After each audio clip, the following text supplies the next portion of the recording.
અમેરિકામાં રહેતા લાખો ઇલીગલ ઇમિગ્રન્ટ્સ હાલ ટેન્શનમાં દિવસો કાઢી રહ્યા છે. આ તમામ અનડોક્યુમેન્ટેડ ઇમિગ્રન્ટ્સ 20 જાન્યુઆરી પછી શું થશે તેની રાહ જોઈને બેઠા છે. અને તેમાં જે લોકો રિપબ્લિકન સ્ટેટ્સમાં રહે છે તેમજ મોટા શહેરોમાં જેમની જોબ કે બિઝનેસીસ છે તેમને સૌથી વધારે ડર લાગી રહ્યો છે. જોકે માસ ડિપોર્ટેશનમાંથી ડેમોક્રેટિક સ્ટેટ્સ પણ અનડોક્યુમેન્ટેડ ઇમિગ્રન્ટ્સને કેટલા અંશે પ્રોટેક્ટ કરી શકશે તે પણ એક સવાલ છે, કારણ કે ટ્રમ્પના સત્તા સંભાળતા જ આઈસ એવી સિસ્ટમ ઊભી કરવા માંગે છે કે જેનાથી ડેમોક્રેટિક સ્ટેટ્સ પણ તેની કામગીરીમાં અડચણ ઊભી નહીં કરી શકે અને લોકલ પોલીસે પણ તેને સપોર્ટ આપવો પડશે. ડોનાલ્ડ ટ્રમ્પના border czar Tom Homan workplaces પર રેડ કરાવીને ઇલીગલ ઇમિગ્રન્ટ્સને પકડશે તેવી અટકળો વચ્ચે હવે એવું પણ જાણવા મળી રહ્યું છે કે સૌ પહેલા મોટા શહેરોમાં રહેતા લોકોને ટાર્ગેટ બનાવવામાં આવી શકે છે, કારણ કે નાના ટાઉન્સ અને ગ્રામ્ય વિસ્તારની સરખામણીએ મોટા સિટીઝમાં ઇલીગલ ઇમિગ્રન્ટ્સને શોધવા આસાન છે. Illegal immigrants local shops, restaurant, bakery, stores તેમજ મોટેલ્સ સહિતના નાના મોટા બિઝનેસીસમાં કામ કરતા હોય છે.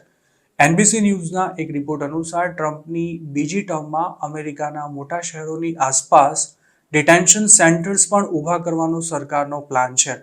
આ ડિટેન્શન સેન્ટર્સમાં બાળકો સાથે યુએસમાં ઇલીગલી રહેતા લોકોને રાખવામાં આવશે અને આખી ફેમિલીઝને જ સાથે ડિપોર્ટ કરી દેવાશે. આ ડિટેન્શન સેન્ટર્સ મોટા શહેરોની નજીકમાં ઊભા થવાના છે અને તેમાં પ્રાઇવેટ પ્રિઝન કંપનીઓની પણ મદદ લેવામાં આવશે. એનબીસી ન્યૂઝે પોતાના રિપોર્ટમાં 2 સોર્સિસને કોટ કર્યા છે, જેમનું એવું કહેવું હતું કે આઈસ પાસે હાલ 41,000 કેદીઓને રાખવાની સગવડ છે, જેને ડબલ કરવાનો ટ્રમ્પ સરકારનો પ્લાન હશે. આ સેન્ટર્સમાં ઇલીગલ ઇમિગ્રન્ટ્સને તેમને ડિપોર્ટ કરવાની પ્રોસેસ પૂરી ન થઈ જાય ત્યાં સુધી, એટલે કે શોર્ટ ટર્મ માટે રાખવામાં આવશે. બાઇડન સરકારે 2021માં ફેમિલી ડિટેન્શનને બંધ કરી દીધું હતું, પરંતુ ડોનાલ્ડ ટ્રમ્પ સત્તા પર આવતા જ તેને ફરી શરૂ કરવાના છે. ટ્રમ્પની ટીમમાં સામેલ થનારા લોકોએ બાઇડન સરકાર દ્વારા બંધ કરી દેવાયેલી કઈ ડિટેન્શન ફેસિલિટીઝને ફરી શરૂ કરી શકાય તેમ છે, તેમજ કાઉન્ટી જેલ્સમાં કેટલી સ્પેસ ઉપલબ્ધ છે અને કયા વિસ્તારોમાં ટેમ્પરરી ફેસિલિટીઝની જરૂર પડશે તેના રિપોર્ટ્સ બનાવવાનું પણ શરૂ કરી દીધું છે.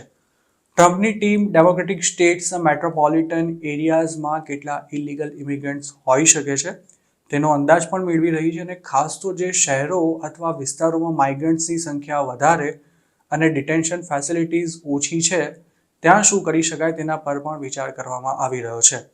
એનબીસીના રિપોર્ટ અનુસાર ડેનવર, લોસ એન્જલસ, માયામી અને શિકાગોમાં વધારાની ડિટેન્શન ફેસિલિટીઝ ઊભી કરવામાં આવશે, કારણ કે આ શહેરોમાં માઇગ્રન્ટ્સની ખાસી વસ્તી છે. આ ઉપરાંત ન્યુયોર્ક, ફિલાડેલ્ફિયા અને વોશિંગ્ટનની આસપાસ પણ અરેસ્ટ થયેલા માઇગ્રન્ટ્સને રાખી શકાય તે માટે હંગામી ફેસિલિટીઝ ઊભી કરાઈ શકે છે.